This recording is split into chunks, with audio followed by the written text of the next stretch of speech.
What is up, YouTube? This is the Working Investor. In this video, we are going to compare YMAX's Group C funds, and we're going to compare total return to total return, and we're going to use a specific timeline from July 9th, 2024 to December 7th, 2024. Why are we using this approximate 5-month timeline? Because I want to include and have an even playing field for fiat, because fiat was the most contemporary fund that launched. So I want to make sure that we're inclusive for every single fund. The source is Seeking Alpha, and the benchmarks we're using is the NASDAQ, which is QQQ, which delivered 5.92%. And we're also using a benchmark of the S&P 500, SPY, 9.69%. They did better than the NASDAQ. And we're also using the benchmark of Bitcoin in the same time frame, which delivered 72.59%.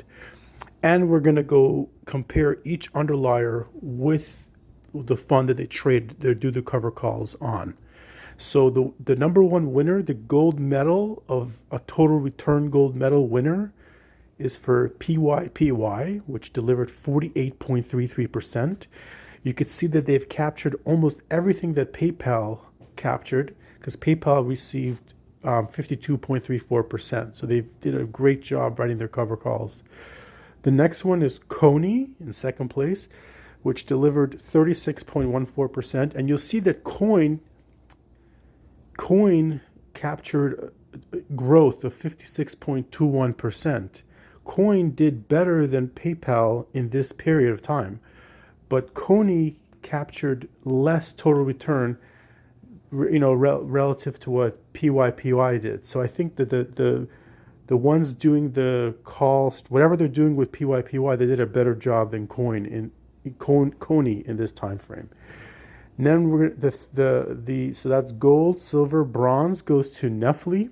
NFLY delivered 32.73%, but you could see they did a great job relative to Netflix, which Netflix has a 36.31% return, total return.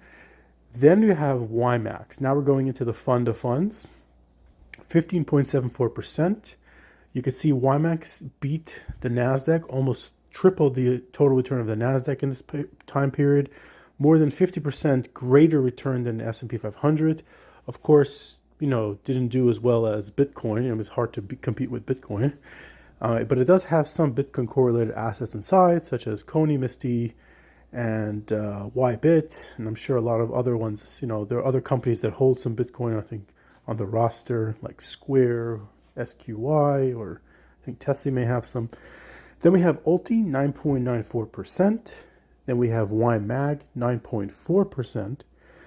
Now we're going to talk about the losers, the ones that actually lost in total return. Now, I'm not saying they lost in total return since the time of the inception of the fund, but I'm saying they lost in total return in this time frame that we're looking into this past 5 months. So the smallest loser, the winner of the losers, is MSFO. They're only down 2.3%.